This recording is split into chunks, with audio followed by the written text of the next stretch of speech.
Chris Grier called out QB1, called out Tua Tagovailoa, and we have to react to what Grier said on QB1.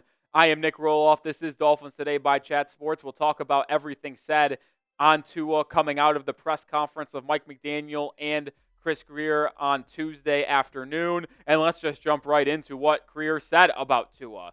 He said that he needs to be available. Players are going to get hit, but he has to control what he can control. He understands not being available for taking chances and risks is unacceptable to us, and he knows that. These are pretty strong words from Chris Grier, and they are completely justified. Chris Grier calling out Tua Tagovailoa is one of the best things that I've seen over the past month and a half here at the channel and at Dolphins Today, because it needed to be said. I think Tua is an average quarterback to an above-average quarterback. Will he win you a Super Bowl? Probably not. But there is no better option right now than Tua. But one thing needs to be made very clear to Tagovailoa is that you have to stop putting yourself in harm's way.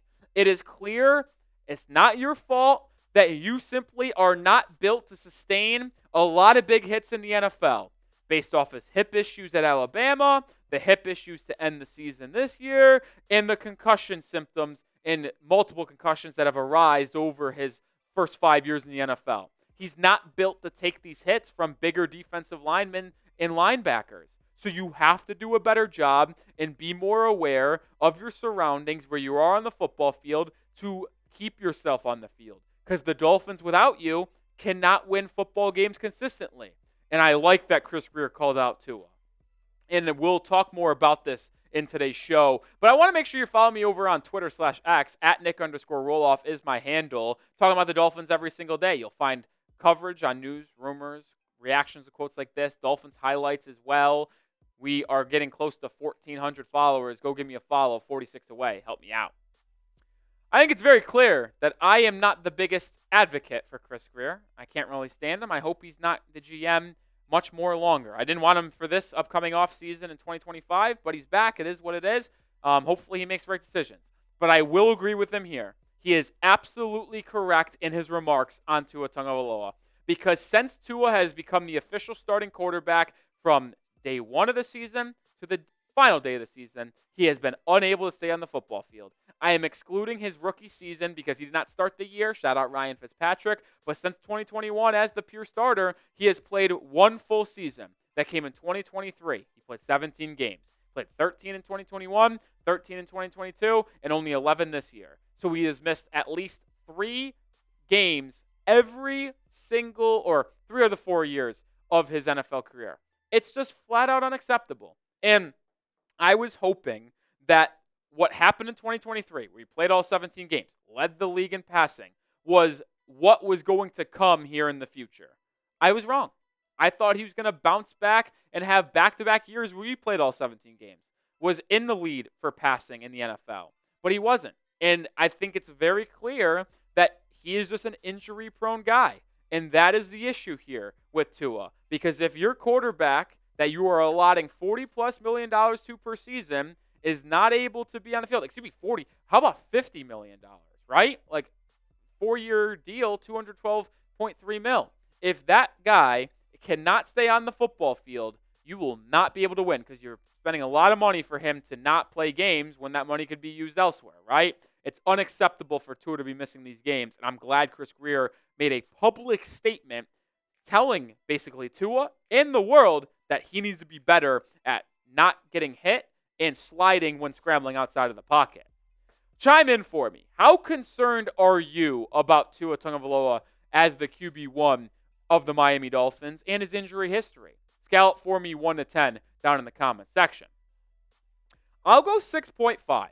I'm not going to go that high, but I also believe I am concerned. And some of it has to do with the hip injury that he dealt with near the end of the season, because there's really not a long-term concern there, which is a good thing, which is actually the next thing I wanted to flash as well. Chris Grier said there is no concern over Tua's hip injury, because I was curious to see if his hip injury was going to be something that keeps and sticks with him for the foreseeable future, because we saw the hip injury borderline take him off draft boards when he was coming out of Alabama in the NFL draft.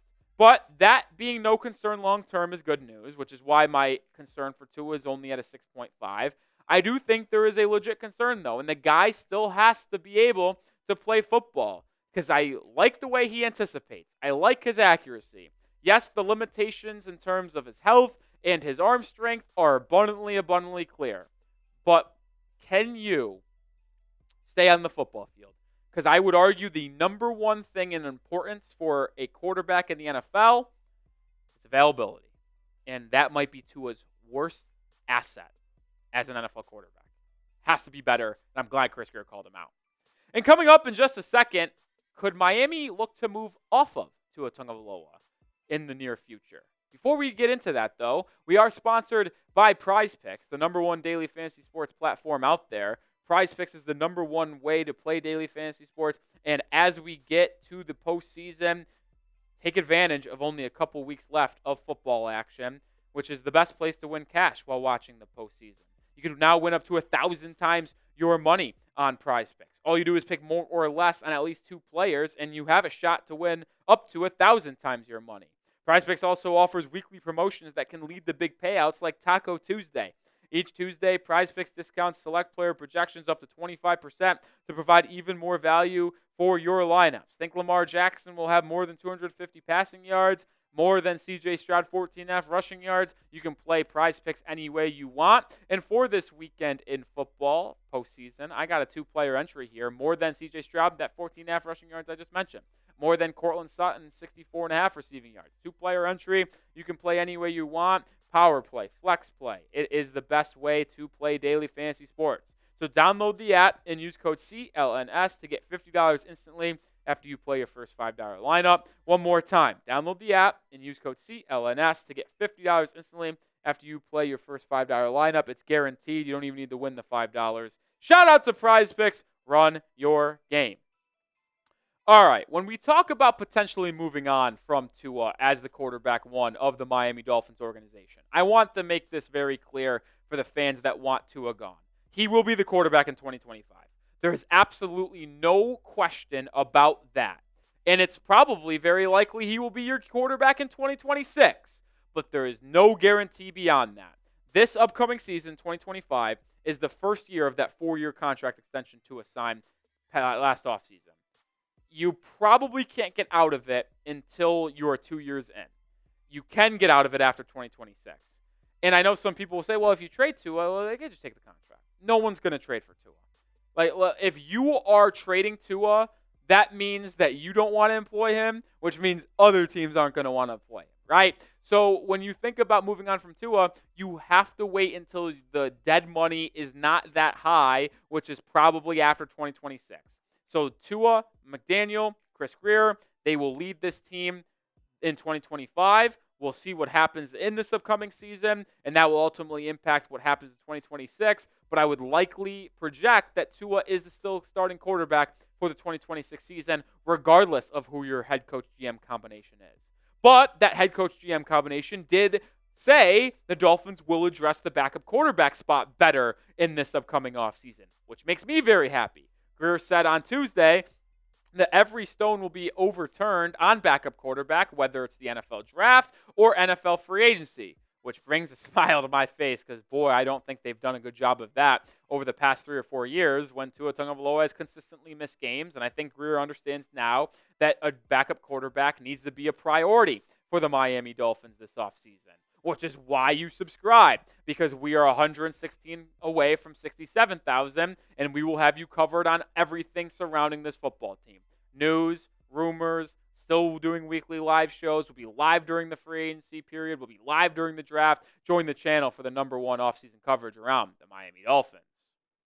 All right, I mentioned they're going to look in free agency. They're going to look in the draft. Well, here are some of the names that you can expect to be linked potentially to Miami or potentially become Miami Dolphins. Here are the top free agent quarterbacks. You can pretty much cross off Sam Darnold. He's going to get an absolute bag. He will not be a backup in the future. But the rest of these names could be on the table. I'd probably take off Justin Fields. I feel like one team is going to go out there and give him like a 1-year, $10 million, $11 million deal to potentially be a prove-it guy like Sam Darnold was this season for the Minnesota Vikings.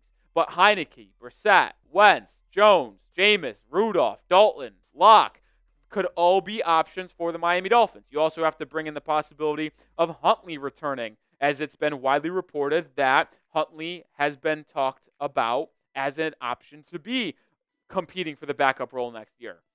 But a guy like Heineke, a guy like Brissett, a guy like Winston, Dalton, veteran quarterbacks that have won in the NFL before. I'm not talking at a high level, but we've seen Andy Dalton come in and put together really good performances. We've seen Jameis Winston do it. We've seen Jacoby Brissett do it. Heineke do it. And even though they are not starting quarterback caliber, if you had to play one of them in a 3-game stretch, a 2-game stretch, a 4-game stretch, I would have confidence at them having a chance to go 2-2, which if you go 500 as a backup quarterback, you're doing your job right. What did the Dolphins go this year as in the 6 games to a miss? 2-4. And they played horrific football teams like the Patriots, the Colts, the Titans, the Browns, the Jets. That number should have been 4-2 or 3-3. And I think a couple of these people on this list would have had them there rather than what the Miami Dolphins had at backup quarterback. But you can also talk about some of the guys on the draft as well. And these are my top 10 guys for the draft. None of these are not ordered by any stretch of the imagination, but I do think right now this would be my consensus top 10.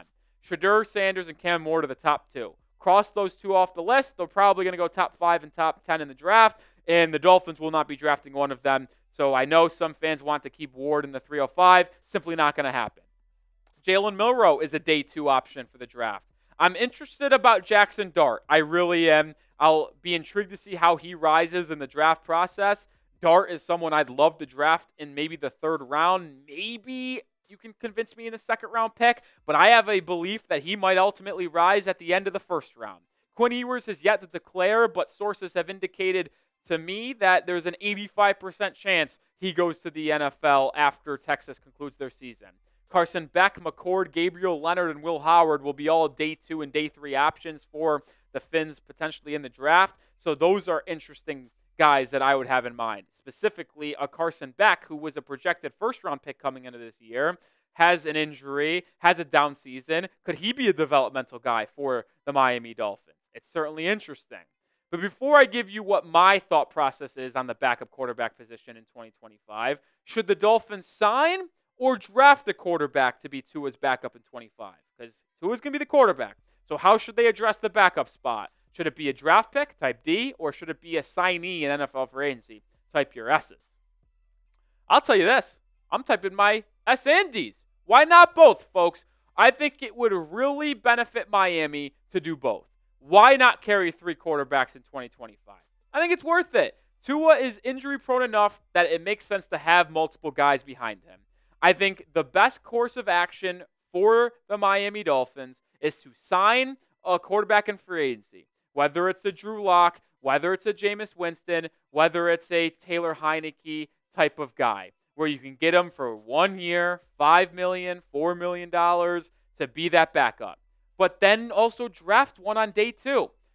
We'll get more into the evaluations, and when I start watching some tape and other experts get more tape and analysis out there, but I would definitely think about using a 3rd-round pick on a quarterback if the right prospect is available.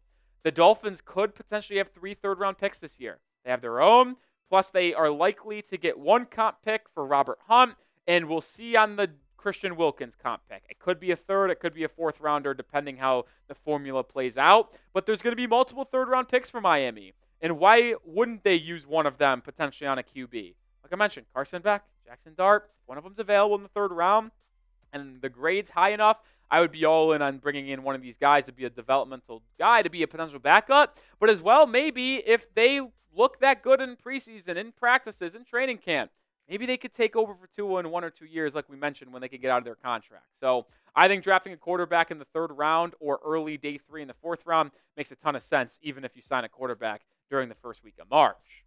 All right, I'll do it for today's show. We will have you covered on all Miami Dolphins news and rumors this offseason, so join the channel. I'm Nic Rohloff, bringing you Dolphins daily content. Hopefully you join today.